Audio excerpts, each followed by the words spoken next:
बिस्मिल्लाहिर्रहमानिर्रहीम अस्सलामुअलैकुम। सूरत अल आराफ पढ़ने के बहुत से फ़ज़ाइल फ़वाइद हैं और इसका एक फ़ायदा यह है कि अगर कोई दुश्मन के शर से परेशान हो, तंग हो, कोई दुश्मन उसे परेशान करता है और वो चाहता है कि वो दुश्मन के शर से महफूज रहे, तो वो अव्वल आखिर 3 मरतबा दुरूद पाक पढ़े और सिर्फ 3 मरतबा सूरत अल आराफ पढ़े। इंशाअल्लाह ताला वो दुश्मन के शर से महफूज रहेगा। दुश्मन उसका कुछ भी नहीं बिगाड़ सकेगा। दुश्मन उससे सुलह व सफाई और इज्जत से पेश आएगा।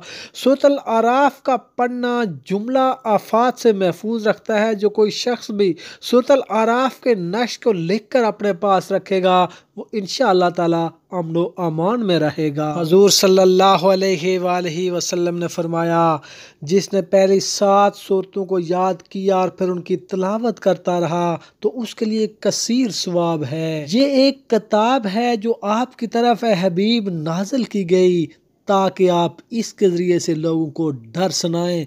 अल्लाह पाक सूरत अल आराफ की आयत नंबर 4 में फरमाते हैं, वकम मिन करियतिन अखलकनाहा फजाहा बासुना बयातन औ हुम कायलूना। और कितनी ही ऐसी बस्तियां हैं जिन्हें हमने हलाक कर दिया तो उन पर हमारा अजाब रात के वक्त आया या जब वो दोपहर को सो रहे थे।